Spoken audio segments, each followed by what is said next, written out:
up a scene. Coffee cup, cat's tail, dancing in the steam. Every little click spins a brand new theme. Mrs. Right, that's right. And it's my great pleasure to welcome Stephen Grant, or Steve Grant, to the Mrs. Right podcast. How would you like to be addressed for the purposes of this podcast? Lord Stephen would be fine. Lord Stephen, I like that. Steve, thanks for joining me on our Mrs. Right podcast, which aims to achieve three things. I want to know more about you as a man, as a human being. I want to know about your work, why we would enjoy it and where we can buy it. And I'd love to hear what you think other authors and aspiring authors might benefit from in terms of your knowledge and experience, having gone through this journey already. So why don't we start with a little bit more about you and you telling me how you fell into the wonderful world of authorship? Okay, it was a complete accident, which is probably different to the majority of people. But I retired 5 years ago at the age of 60, having thoroughly had enough of actual work, and spent a year, a little bit, not sure what to do. Got heavily into learning languages, and I already knew a fair bit of Italian. So it was COVID. People had loads of time, and I thought, well, I'll improve my Italian.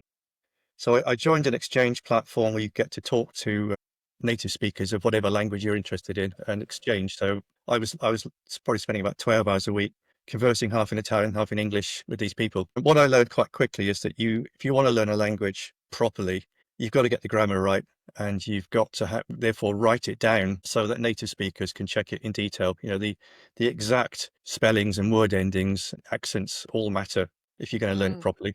And being a bit of an obsessive, which I am, I wanted to get it right. So I had to start writing things down, and I thought, well, what on earth am I going to write about? And somebody said, well, write about your most embarrassing incident. So I wrote that down and sent it off to them, and they came back and said, this is hilarious. Great, love it. Encouraged me to do more. Then I started doing more for other people that I was talking to. And so I've worked in all over the world as a consultant, an IT consultant, stuff like that. Lots of trips to Japan, India, all over the States. And I had a lot of quite interesting stories, amusing tales to tell, including quite a lot of time in Ukraine, which is not a topic to get into today, but it's an interesting one. And I was writing these things down, and people kept steadily telling me, like, I really look forward to reading your next installment. It's hilarious. It's interesting. Why don't you write? What do you mean? What do you mean? Write, like write something. So I eventually, after listening a few times to this, I thought, well, okay, what would I write? Now, it happened that I needed to go to Italy and pick up some furniture. So I drove down there, and I drove all the way down through France and down through Italy, down to Rome. And I was following the route of the old Pilgrim Trail. If you read like Chaucer's Tales, they start in Canterbury and they're going to pick up the Via Cartagena going across Europe. I sort of imagined, well, what if I wrote as a pilgrim taking this trail, or as somebody being sent on a quest or something like that? And it's in the Middle Ages, which is when, you know, the height of all that religious pilgrimage stuff. That was the genesis really of the first novel. And I added a few ingredients. I thought I'd put a witch in there somewhere, and I didn't realize that I was actually writing fantasy by doing that. It sort of defines it as fantasy, the fact you have magic in it. Well, who knew? So I kind of blundered into fantasy writing, but I have to say I've kind of blundered out of it since. I'm kind of more into crime now, which is my deep love. So that's really interesting. First off, the fact that you've written in a genre that isn't necessarily your first choice, that you sort of happened upon it. Okay. And am I reading between the lines that you are now also focusing on some crime writing? So have you started something else in a different genre? Sure. So I've always been reading crime since I was 20, I guess. And so I finally thought I'd treat myself and write a murder mystery type thing. So I came up with something, a basic premise, and finished that book about 3 months ago, and I've been querying it so far. So you fell into writing. You've written 2 full books already, self-published? Yes. Self-published 2, with a third pending. And I'm sure your readers are waiting for that with eagerness, because I think when there's a trilogy, when you know there's still a story to be told, you're inevitably going to wait for that. So there's that sense of obligation as an author to deliver what your people want. In the meantime, you're into the stuff that you really love, the stuff you like to read, and now you're enjoying writing that and going to query. Tell me a bit about querying and how it feels to do it. I mean, it's not as difficult as you might imagine. You know, you've got to get a reasonable query letter, but they're pretty formulaic. Introductory letter and a 2-paragraph summary of what the book's about. And the synopsis is horrible to put together. So you've got like about 800 words to describe the whole novel, and you've just got to listen to people and read the blogs and figure it out. But you've got to take almost everything that's in the novel out and just focus on the bits that deliver the key arcs and give an Yeah. impression of what's going on. And then you submit a bunch of sample chapters. They reckon usually the first 3 chapters is enough, and that just gives the agent a flavour of what's your writing voice. Mm. And there's not much you can do about that. I mean, you've got to give the first 3 chapters. You're not going to rewrite it for the agent. It's what you've got is what you're putting out there. Which, fair enough. Yeah. That's what you want to publish. And it's not that hard finding the agents themselves. There's a few ways you can do it. Again, somebody called Jericho have got a whole database of agents you can go to that would, I think, for Australia, UK, and US. You can mine through that. It's a great resource. It doesn't cost that much money, so it's not that horrendous. And you hear about the personalization you're supposed to in the query letter. It can be a single sentence, just noting that the agent says they like such and such a genre, or that they love such and such an author, and you can just say, oh well, I love that author as well. It's just something to say you've actually read their bio on the website. The rejections are not pleasant as much as you expect them. Mm. I'd rather not hear than actually get a rejection formally written down in paper, but Yeah.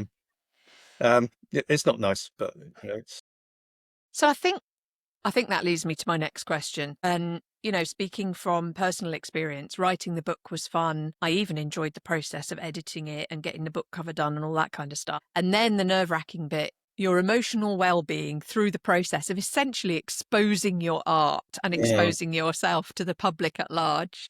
Yeah, that's an interesting point because I'd seen other authors say, well, you're bearing your soul when you write a novel. And I always wondered what the hell they were talking about. Now I know. I'd like to think that I hide my soul sufficiently in the writing for you not to actually pick out the bits that, a bit too much me. But you can't help putting yourself into. Mm. If it's got anything at all about it, it's going to have a ton of you in it because that's what's authentic. The well-being thing. I mean, you go through the process of writing it, and you get very depressed when there's a blockage. You can't quite see your way through the next bit. I get very anxious when I can't actually think Mm. that through. But on the whole, it's a fairly positive process. I was going through a coaching program, which very encouraging all the way through. Lots of feedback, getting good reactions. Now, of course, the problem is a lot of people that read that stuff early on are friends, so Mm. it's a little bit false, the kind of feedback, the encouragement, but whatever, it helps. Whether it's false or not, if they give you positive encouragement, then that keeps you spurred on and thinking, well, okay, maybe I can do this. Now, I suffered imposter syndrome in droves. I think every author does. Mm. Kind of think possibly I do more than most, especially blundering into it. There's no way I thought, well, I was capable of this. I'd always imagined that authors were like superhumans, able to conceive of 100, 150,000 words and produce something that's eloquent and thought through and consistent. It just sounded impossible. Mm. So yeah, I didn't really believe I could do it. And I was waiting for somebody to say, stop doing this, Steve. You can't write. Don't be silly. I'd have been perfectly happy. If somebody said to me, actually, you're pretty crap at this, stop. Then to me, that would have been job done. Tick, move on, do something else. But people kept not doing that. So here I still am. Just to come back to that sort of mental well-being part of it, it is a crushing blow when the thing sells nothing. And it was made a lot worse for me that the course I was on, of the cohort that were close to me, I think 3 did pretty darn well releasing their self-pubbed books. They were getting good sales. Somebody got 5,000 sales in the first week, and I'm Wow. sat there like 5, and they're like, that's really upsetting. You think, well, I know I can write as well as that person, but they're doing something right and I'm not. That was my introduction to the need to actually network and market. And they knew exactly what sub-genre they were hitting. They knew all the people that would buy the thing in the first instance and do word of mouth. They come at it a completely different angle to me, and that's, in hindsight, I can see that. But yeah, on the other hand to that, so yeah, if you've got that specific genre that really lights your light bulbs, I don't know, can't think of the word there, then great. And if you love that and you can see yourself writing a book in that, then great. I think job done. But there's also an argument that says that you write the book that you want to write. If you chase the market and then you're onto it hiding to nothing because the market moves all the time. Yeah. And if you're going to spend like a year, 2 years, 3 years of your life putting the book together, it better be something you actually like. Mm. So if you haven't got a micro genre that really appeals to you, I mean, with my 2 books, I wrote the books I would want to read. Top end, obviously, it's fantasy. Mm. You could say, well, it's historic fantasy because it's set in the Yeah. Middle Ages. Yeah. It's humorous historic fantasy because there are some very funny characters in there. The humor isn't jokes, it's just situations and how characters behave in those situations that generates humor. Mm. And that's what I enjoy writing. And there's a romance in it. So, any combination of It's those got four lots going genres. on. Are there any other authors or books out there that have a similar sort of feel to them? Not that I've come across. You can look at Terry Pratchett. I mean, some of it is, his stuff you could argue is Middle Ages kind of oriented, and certainly got humor. But I don't have his level of humor, and there'll be a waste of time trying to emulate it. And has there been anything that you've tried that has proven to be productive in terms of raising the profile of the book, selling the book? Yep. So mining threads is great in Instagram. So obviously I found you through threads. I found a few similar podcasters. I came across somebody that was doing fill your Kindle event, and what you do is you Ooh. mark your book at like 99 cents or something for the period of a month. Yeah. And for that month, there's a list of all these sponsored authors on there, and that's widely emailed out to a big list. And I got a couple of thousand downloads off that, and not major sales, but certainly a 5 times multiplier, or not that much. Well, that's interesting. Yeah, that's a strategy I haven't thought about. So that's quite good, but they're not easy to find. There aren't that many people. It's a hell of a lot of organisation for someone to put one of those together. The one that does work really well, I would recommend, is a book tour. So people that don't know, it's basically you get featured by a particular website. They've got a slate of reviewers who, if they at all like the look at the book, they'll review it. You pay them some money for a degree of exposure. You can say which markets you're interested in, what the genre is, and they've got a slate of reviewers who will pick it up, read it, and then will leave a review. And most of them do leave a pretty decent review. It's not that much money. So I would say I got a good 30 reviews out of doing a week-long tour of that, and that's pretty decent production. So yeah, it gets you reviews, it gets you readership, it gets you noted, and that certainly has generated sales. Well, that's good to know because, as you said, the bit where you do the writing of the book and you produce the book and you format the book and you get your cover designed and you do all of that good stuff feels like the hardest part. But then it's just sitting there with nothing to do until you can get it in front of people. So I think it would be fair to say, Steve, that you and I are probably not the TikTok generation. But No, what we do know is that we are, as authors, now expected to promote ourselves as people. And yet many authors are introverts. They actually prefer to sit behind the scenes a little bit. That's where authorship is generally kind of a beautiful thing. How does that sit with you? Well, yeah, you've hit the nail on the head. I'm a pretty severe introvert. Some mornings, I can't bring myself to switch social media on. It's just I'm in my little shell. I just can't even face it. And then a few days later, I'll come out of it a bit, and I might spend a day just on Instagram or something, doing what we're supposed to do as authors. Yeah. But eyes rolling head. No, it's agony. I hate it. It's not me. And yet I absolutely love connecting with people. I'm a member of a few different writer groups, and I would say to anybody who certainly is feeling the isolation of trying to be a first-time author, or even a many-time author, it doesn't really matter to. It's join as many little communities as you can possibly find. And in-person writing groups have helped me enormously. Made tons of really great friends on them, shared stories, picked up tips, socialized, hung out. I mean, it's life-changing to actually make those sorts of connection. And you've got your support network there. So when things are difficult, you can moan about something, and they've all been through it and sympathize with ideas. So that's the other thing I would really bring to anybody that's just getting into this is, look for support groups, have a network there. I think the big question is, why do we do it? So we know that it takes ages to write a book, and then you have to edit the book, you have to get the book out, you have to format it, you have to do all of this stuff. And potentially you make absolutely nothing. You may never even wipe your face financially, having gone through all of this to get the book out. So why do we do it? What do you think? I think there's a human need to connect to people like this. We desperately want that human contact and people to come back and like what we've thought and what we've done. On the occasions when I've had direct feedback from a reader, somebody emails me out of the blue, and tells me what they stumbled across my book, but didn't know what it was, had a free afternoon, nothing else to do, read the book, loved it, and then now when's the next one coming out? I mean, you live for that kind of feedback, Yeah, and it I makes all the agree with that. difference. But it's so difficult to find. It's like finding oxygen on Mars. It's just it's Yeah. desperately. Um, but yeah, I think we're all looking for approval and validation that what we do means something. People say that they just write for themselves and they don't care if anybody ever reads it. Do I believe that? If somebody came along and said, "Well, I can get you a 10-figure, 5-figure book deal," are they going to say, "Well, no, I only really write for myself"? No, I don't believe it. I don't think I do either. And Yeah, we are. I You're right, wish I it's a wasn't human that way. need. Honestly, I wish I didn't feel that way. Yeah. And for a long time, I thought there's something wrong with me for wanting that, but it seems to be a No. common. I think it's Common absolutely normal. I think it's completely normal. But I haven't had any children. And there's something that I've got this urge. I need to leave something in the world. Like I have to leave something, even if it is just a racy romp through the British countryside, something in the British Library with my name on it. At least I've left something behind. And, I go to places like jumble sales or garden centres, and I see the amount of work, the number of books out there by people I've never heard of.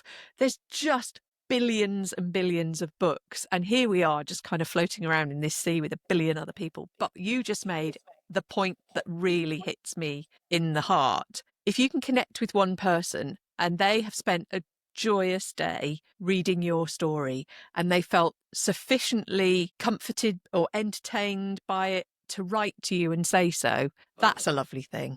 That's the point. And that point you make about it's about connection. I really believe that's true. It's a way of connecting more broadly with the world around us. I mean, I would never have met you, Steve, or any of the other wonderful authors that I'm talking to for this podcast if it wasn't for this community of authoring that I find myself in now, having written this book. And so I Yeah. think that there are more than just financial rewards for the world of writing. And there is definitely something just inherent in us human beings that makes us want to share stories. I mean, I genuinely believe that 99% of authors don't care about the money. They don't care what money they make. Just as well, really.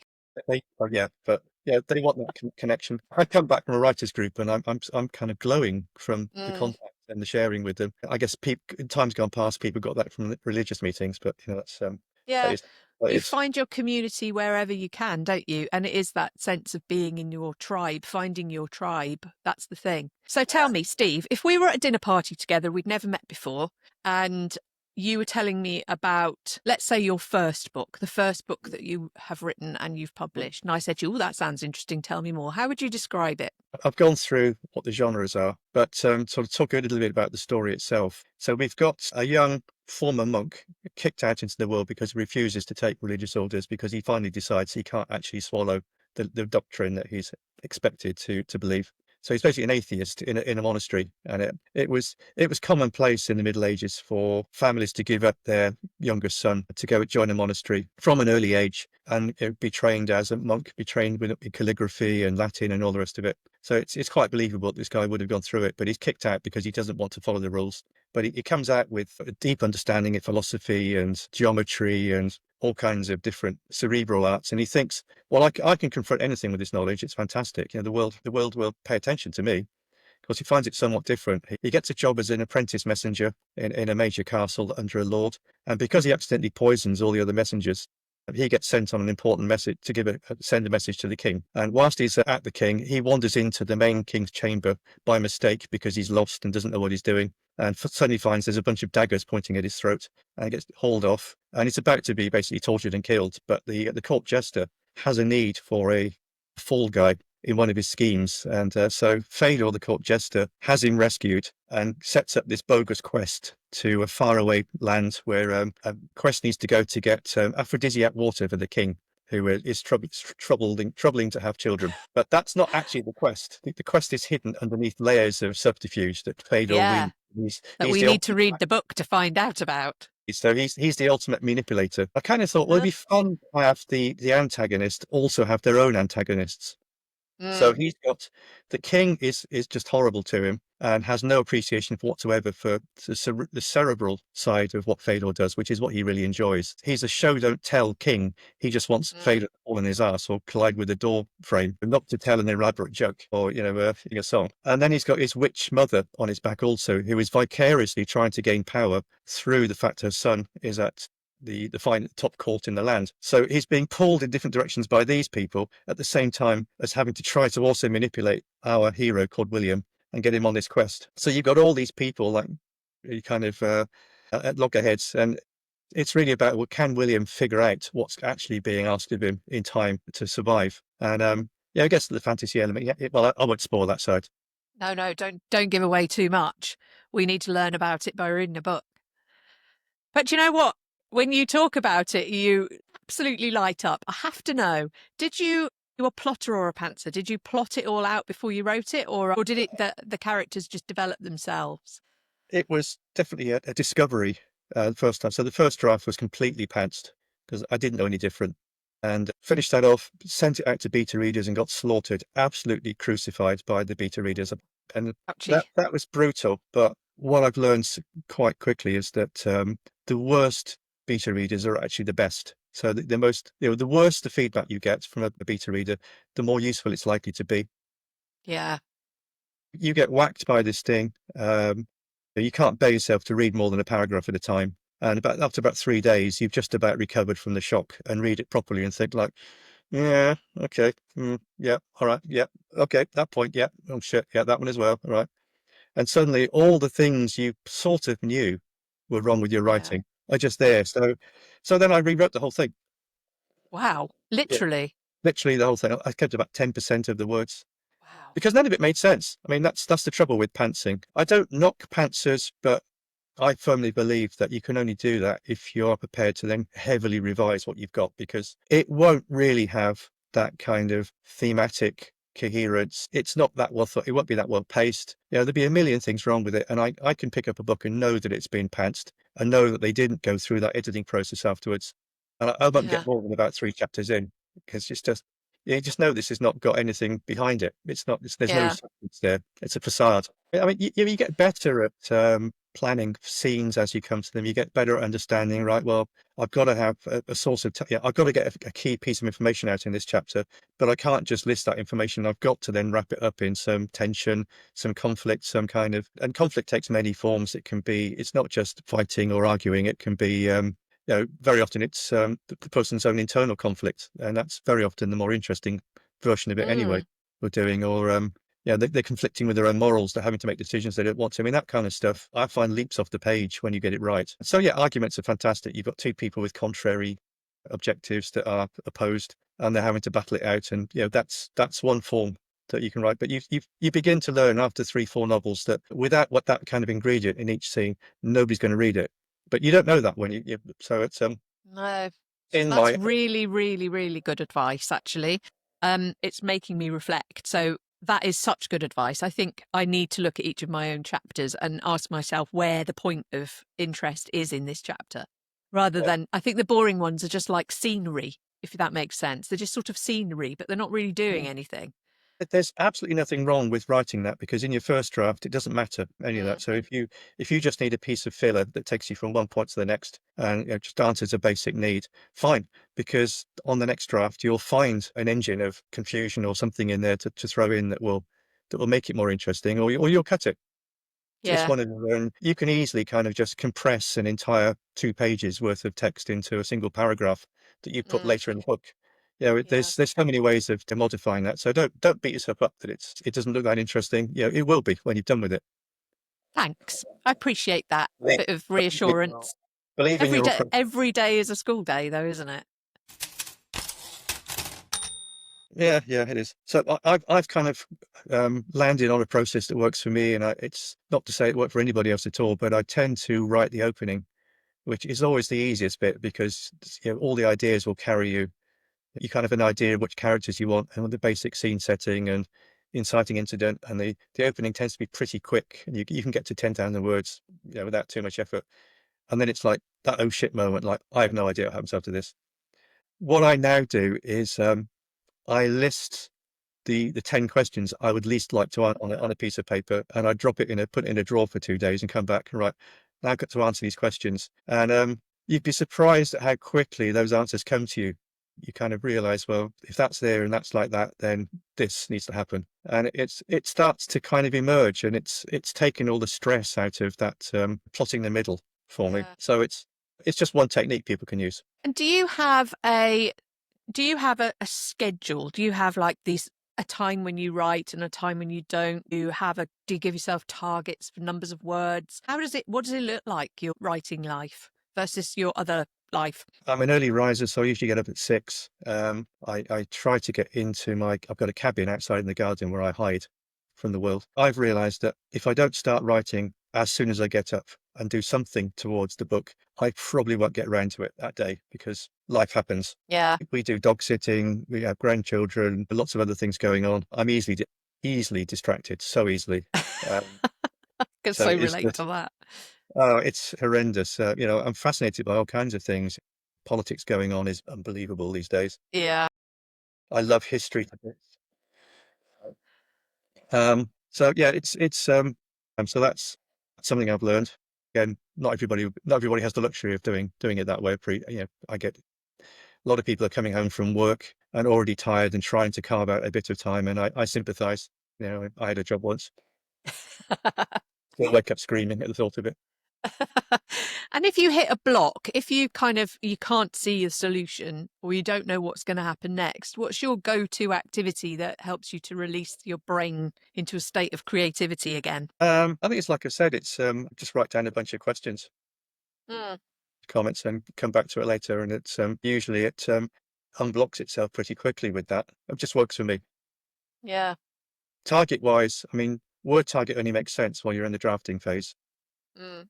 So I tend to say, right, I have a target of 10,000 words a week, and that will get me to 100,000 words in 10 weeks. Now, if I slip a couple of weeks in that, who cares? It's no big deal.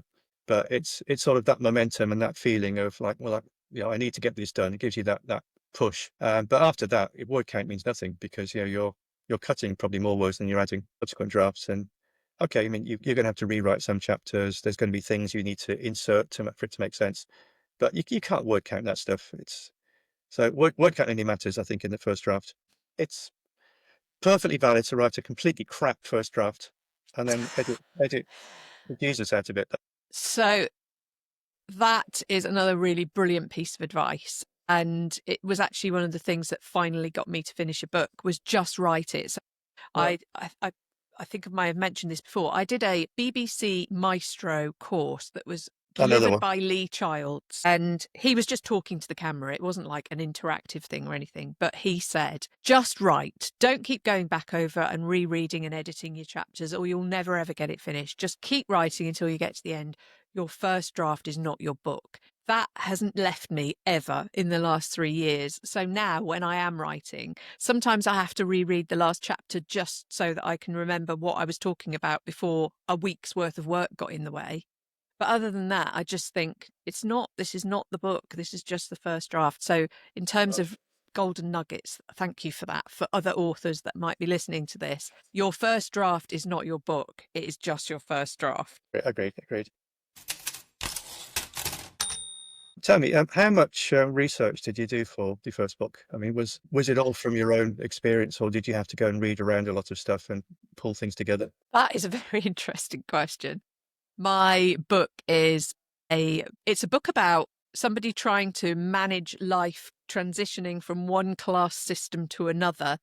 But it's romance and it's countryside and it's the country set and it's hunting, shooting, fishing and all of that stuff versus I was brought up in a council house. So there's a great deal of my personal experience threaded through that. Research-wise, mine is such a light touch, lying on a sun lounger, losing yourself in another world kind of a book. So research-wise, because I set it in 2005, I found myself Googling things like, did they have Wi-Fi in 2005? Yeah, were there mobile phones in 2005? But that's about as much research as I've done, to be honest. That's, it's not, I didn't need a lot. And I'm guessing it's very different for the books that you've written so far and Absolutely, continue yeah. to write. So tell me about your research. So the fantasy trilogy, because I set it in the Middle Ages and because I wanted to be true to what England was like in the Middle Ages, I did a ton of research. You can lose yourself in a rabbit hole of research. Some people carry on doing it and never write their book. So you can do too much for sure. Mm. I find that going off and doing a bit of research can be one of the ways which you unblock yourself, because you can get an inspiration from, you can find something out and thinking like, right, so if I was to put that in the book, so that would be, so I'll give you an example. So Fedor, this jester, one of the things that he's faced with is his own mother castrated him when he was a Ooh. child so that he would not be distracted by female company ever. But it doesn't quite work out like that. And I discovered, I mean, this was during the 19th century, so not quite the Middle Ages, but young men who were castrated early on to preserve their soprano singing voice became celebrities. They were the rock stars of the 19th century. Wow. To such a point that noble, rich women often feted them and dined them, and even to the point that there was sexual activity going on because it was impossible to get pregnant from a eunuch. But it turns out they can actually have a response, if you get my drift. Yeah. So Well, that was that's an interesting bit of research. that went straight in the book, and that got me over one particular hump, because it, like, trying to think, what's Fedor going to do here? Well, of course he's going to have two young courtesans in his room that he's entertaining. It's I love it. I absolutely love it. That is such a brilliant example of how these stories come together. Do you want to hear the most extraordinary piece of research I came Yes, across? please.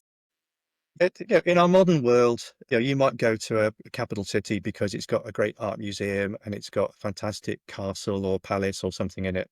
You tend to go to capitals or other big cities because there's something there that's of interest. Middle Ages, it was relics. You've got the shin bone from Saint Swithin, or you've got I think there's somebody called Saint Ursula, where her head is in a cathedral in Italy and her body's in a cathedral in France because they couldn't who would have her remains as a relic. The most extraordinary relic of all is the foreskin of Christ. Is that Um, a real thing? yes, it's an actual real thing. There were multiple people who claimed, and this was normal. I mean, everybody claimed to have a piece of the true cross, the one on which Christ was crucified. Of course, nobody has that. That was their attempt to get footfall and tourism to their cities. But Wow. foreskin of Christ would have been the only part of him that didn't ascend to heaven, if you think about it. So therefore, it's believable that it would still exist. And there were these little flaps of black skin in about 10 different cathedrals across Europe at one point. And All purporting to be the foreskin of Christ. Pope somebody or other had to arbitrate as to which one was the true one. And he decided that something in France was the true foreskin of Christ. I mean, you couldn't make this stuff up. And like, how would you know? Well, it's obviously not, right? I mean, even if you've got the ardent belief, you can't believe that something like that would still be, not rotted away by, well, I suppose you can. I mean, anything's possible. Anything's possible. But what I'd like to know is, how did you find this information? Was it a Google it type of an effort, or did you have to go to a What I'm library? looking for. I didn't say to ChatGPT, give me some research on fortune. You just stumble into it. I mean, I do a lot of, did a lot of podcasts, watched a lot, I should say, podcasts, and there's some fantastic books. I mean, there's a book about what was it like to be, or what would it be like to be dropped into a medieval town as a modern person? What would you see? What would be different? Yeah. By a guy called Ian Mortimer, that just packed with fantastic research. What the Wandering Womb and other just things you can't believe. Real, Astonishing. documented, and it's all real. So for me, it's kindled an interest in history I didn't know I had. Now, who'd have thought that? I mean, I started writing because somebody encouraged me to write, and I stumbled into history, and now I'm a history nerd. I Yeah. follow goodness knows how many podcasts, and I write occasional Substack articles on aspects of it. Yeah. Life is strange. It is. And all of this research and all of these funny little quirky things can be found in your book. So we need to Absolutely. encourage people to pick it up and read it, and to learn more about some of the strange perversions of the Middle Yeah. Ages. Have you read the Ken Follett books, the two big trilogies he did of the Middle Ages? I never have. My sister is obsessed with Ken Follett, and I've never read them. Yeah, fascinating. Well, those trilogies in particular are fascinating. I mean, they're good yarns. It gives you incredible appreciation for what a cathedral actually is. And so I'm much more aware when I walk into a cathedral now, like they put this together without a single protractor. or spreadsheet or equation. It just like Yeah. blew my mind. He talked a little bit about how they went about it. So but yeah, it's a nerdy kind of thing. If you're a nerd, then you'll like it. And maybe this is something I need. Yeah, I've heard. Is it called something to do with pillars? Pillars of the earth? Is it? Yeah, I think is one of the Pillars of trilogies. the Earth is one of them, and that's about the cathedral. Yeah, I've heard people Can't remember the talking other one. about it. Do you know there just aren't enough hours or days in our lives to get through all of the books that we want to read? So, who are your favourite authors when you're sticking your nose in a book rather than writing one? I mean, recently I've discovered Tana French, Irish writer. She did a Dublin quartet that I'm not so keen on because it's just a little bit too slow and too dry for me. But she's got one about a Chicago cop that retires to the backwoods of Ireland, and he's gone to meet in live in this mountain community in the middle of nowhere, and gets just completely embroiled in all the little politics and disagreements and petty rivalries and family rivalries that have gone back forever. Mm. That's a trilogy, utterly riveting. She just reached the third one now, so love Tana French. Linda Bauer Mm. stumbled across when I was looking for comp titles for the query letters, and very unusual take on solving murder mysteries. Very left field, unexpected, completely delightful. I put those two up as my recent discoveries, and then of course I stumbled across the Slow Horses series, but that's a whole different thing. I mean, Yeah, I mean, just genius writing. it's writing in which he breaks just about every writing rule in the book. Yeah, right. Yeah, my writing coach would literally go into convulsions at the thought of half the things that are in his books, but he gets away with it because his characterizations are so powerful. That's the thing I'm hearing more and more often from authors and readers. Characterization is key. And do you know your characters inside out and backwards in your Yes, books? absolutely. Yeah. You know everything about them, what motivates them, their fears and insecurities. I mean, not some more than others, I guess. I'm a bit resistant to, the standard thing. Well, you've got to have a weakness and you've got to have this and it's got to have that. That will emerge for me. I don't get too hung up on that. It's frustrating and hard to work into the novel. I'd rather discover those things as I go along. Yeah. So I spend a lot of time thinking about who they are, what they really want. And that's where writing a bunch of questions to yourself is so helpful. So what sort of questions would you ask yourself? Because I'm quite interested in this theory of writing down some questions and then sticking them in a drawer. I'm Uh, wondering if it's something it might help me. well, you might be, let's think. I was just working on a character this morning where she lives on this farm. She was dedicated to her older brother. There's a hint of incestuous, desire there, although I don't think it was ever acted on. And I was trying to figure out, well, what's she going to desire out of in this story? Where does she want to get to? So it was, what does the world look like to Sonia if things come the way she wants? It's that kind of question. What will make her feel good? What would she hate to discover about the people around her, or what would she hate most to happen? Mm. And that sort of question sort of gets you. If you've said, well, what does she fear? It's so like, if you say, well, what's the one thing that she really doesn't want to happen next in the story? Well, that's probably her fear there, but it's a much easier question to answer because it's got a Yeah. context. So it's that kind of question. So I think I might try that, asking myself, popping down some questions about her and Yeah. what's going And on for I her. think Because the it's not real, always the obvious stuff, is it? well, it's very contextual because you get a standard generic template to fill in about a character, and there's a dozen of them out there that you can download Yeah. and put in. Yeah. It's so generic to me as to be pretty much useless. You write your own questions; they're very contextual.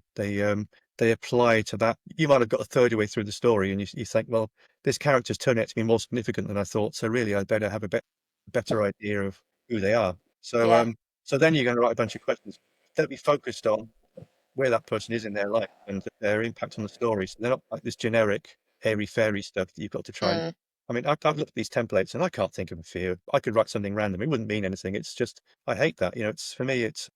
I need to make it specific. Yeah. Makes perfect sense. So I think that in the course of our conversation so far, we've had quite a lot of really useful sort of do's and don'ts, tips, techniques, things that have worked for you, things that haven't worked for you. So there's quite a lot of useful information for your fellow writing community out there. Is there anything else that you think would be a little nugget of usefulness for authoring that maybe you've learnt from some of your writing colleagues or friends in your writers' groups, or from your own harsh lessons learnt?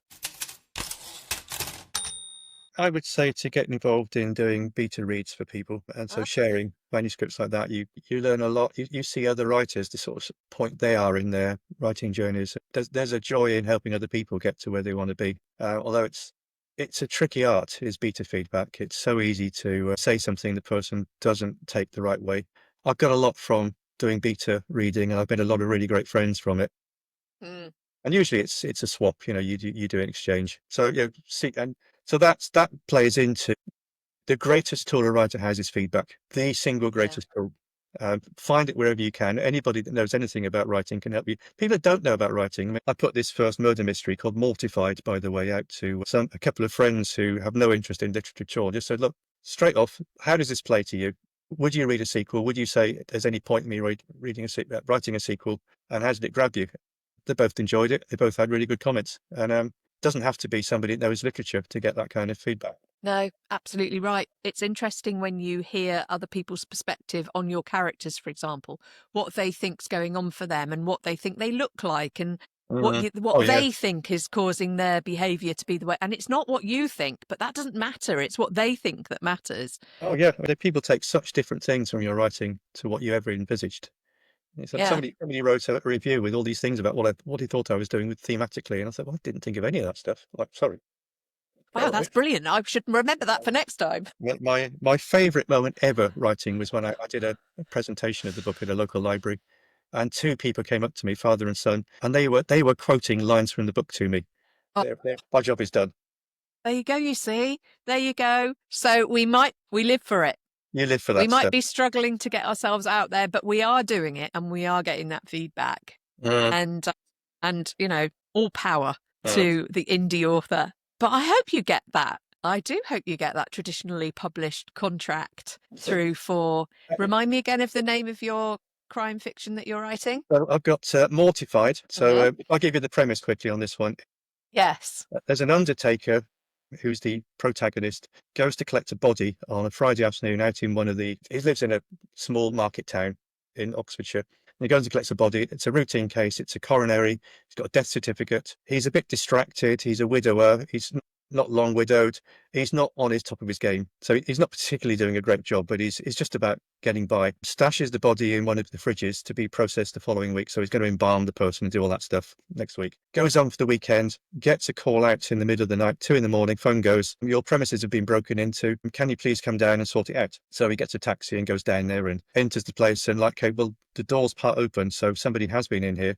The alarm has triggered. It seems like they've got in with the key, but they failed to set the exit correctly. And but they can't find anything wrong, except, well, he hasn't done the basement yet, which is where they keep the bodies. So he said, well, I better go and have a look down there. He goes down there and he finds bloodstains all over the place. And he tracks them down to this same body he brought in that supposedly had a coronary that afternoon, has now got its throat cut and caused this blood. So that's the inciting incident. Wow. Okay, that's piqued my interest. So this is Okay, Mortified. so Mortified. You're currently in the query trenches for Mortified. Wow. Petrified is the sequel, and Justified will be the third one. I love it. Sounds brilliant. And remind me of the books that are already available and where we can find them. Yeah, sure. I'm sure you'll put up a link on the whole thing, but I will. I it's will. so False Tidings is the first one. So that's where the monk goes out into the world and finds out things are not as he expected. And then the follow-up to that is Witch Hunt. And I sort of had a political theme to that back at this is the pandemic when the politics of the world was bonkers. Well, it's still bonkers, isn't it? But so False Tidings really means medieval speak for fake news. And then Witch Hunt comes on after that. And then the third one is like a play on woke. That's called Awake. Okay, cool. And that's the one that you're still a work in progress. Steve, it's been such a pleasure talking to you.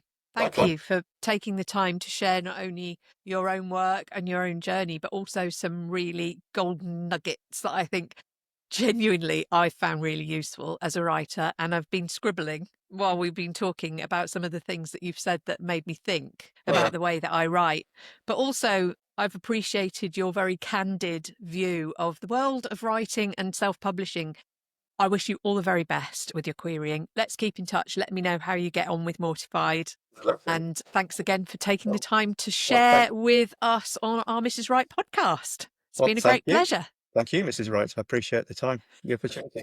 It's been a pleasure talking to Bronte this morning. This is the first of my novels, False Tidings, that features the book described during the podcast.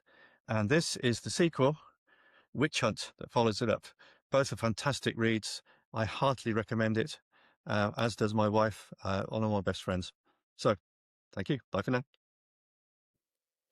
Thank you and bye for now. Pleasure. Bye. Bye-bye now.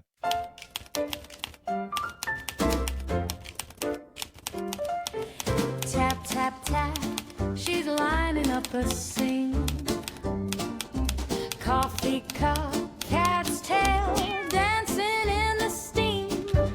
Every little click spins a brand new theme.